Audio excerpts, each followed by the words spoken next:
All right. Now this is going to feel like really awkward and strange at It's first. Okay. really awkward. So one thing about the slap thing is you're going to have to be patient with this because it's not an easy technique to get going because there's so much math involved in the different ways that the Okay. hands work on the instrument. But the Huh. first thing to do is to get control of the thumb. Don't worry about the double thumb yet, but I talk about the double thumb just to explain the reason I'm holding my hand in the way that I do. Okay. All right? So getting the hand, let's say, in the double thumb position. Now go ahead and strike the strings a little bit closer to the frets, like right over that pickup. Oh, Right right. about there. Yeah, that should probably be where I would go for. Now, when you do the slap part, it's like it's like, if you just like flicked your wrist, just a real loose kind of thing.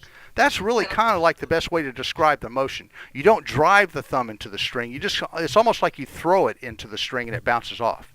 Yeah. So there's kind of like a reckless abandon here to a degree, but it's controlled, right? So that it's just a real quick flicking motion of the thumb.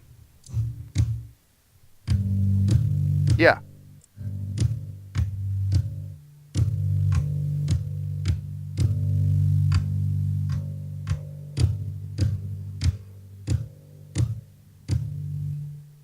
All right. So now you want two things in your slap sound. If I just laid my fingers flat over the fingerboard, you want a click kind of sound.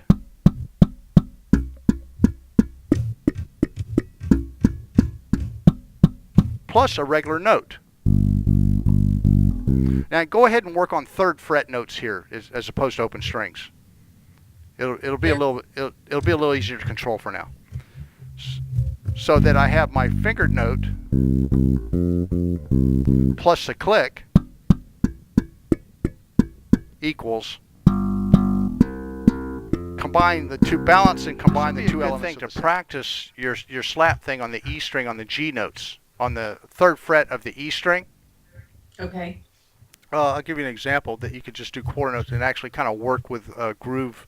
Make it a little more fun than just exercising it. Cool.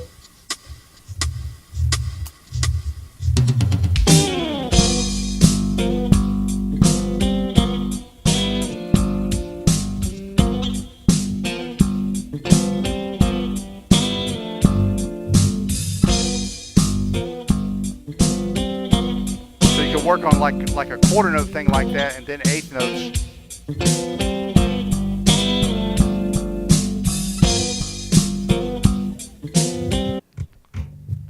Right? That is more fun.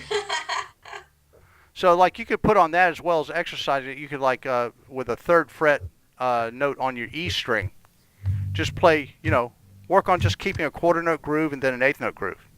Okay. Now, when you're holding your thumb, like you were showing me. How are you doing the rest of your fingers? Keep 'Cause I those noticed they're keep wanting those to go curled like this. keep those curled in, like this. Not balled up like a fist tight, but just relaxed curl. Like that. Yeah. Uh huh.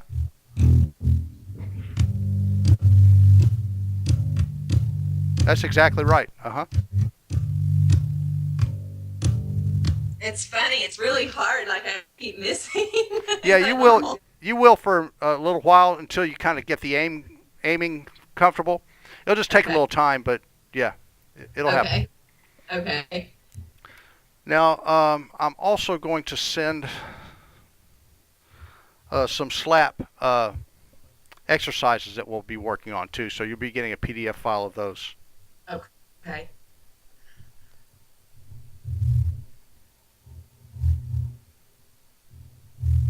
Man, you got this system down. This is really great the way you do these lessons. Yeah. I mean, it's just basically having done it so long, I've organized the material and methods. I do this, now do this, now do this, now do this. Yeah. But just it's important to be the downside of that is that you have to be very thorough with a lot of these tedious steps, and so a lot of it's going to be like, man, it's just not a lot of fun to do. You know, I mean, I'm the first one to admit that some of these things that we might get into are that aren't going to be the most exciting things you've done with the instrument. It's a lot more fun to put on that track and just go, right? Yeah, But, yeah. and it's important to balance and do that too. It's not, you shouldn't just do all one way or the other. Right, I But- get it. But some of it's a little tedious and it takes some time. It'll tax your patience a little bit, but you just keep going and I promise it'll get better. Okay. All right, so with the slap, go ahead and really let the main focus be on the quality of your just the regular, I call it the bounce thumb, to where you just come down the string and it bounces off. Don't worry about the double thumb yet, other than to maybe check the way you hold your hand and to angle it up. Okay. Right? Can you see this? Is this clear? Yeah. All right, so you see how my thumb's lying flat on the string? Yes. You don't want to play this way. What you do is you angle up at the wrist so that when you come down on the string, you come down like this. Oh, okay. I see. Okay. That makes it actually a little easier. Yeah, but also it's less surface area though, so aiming wise it's a little bit more challenging because you got less of a surface area to actually go for hitting the string, so you might find yourself missing more this way initially. Oh, I see that. That does actually help what you just showed me. It actually. Okay, so now I'm starting to get the pointing up thing that you were saying with the thumb. Uh-huh. You know. Yeah, remember it's a very relaxed kind of wrist flick.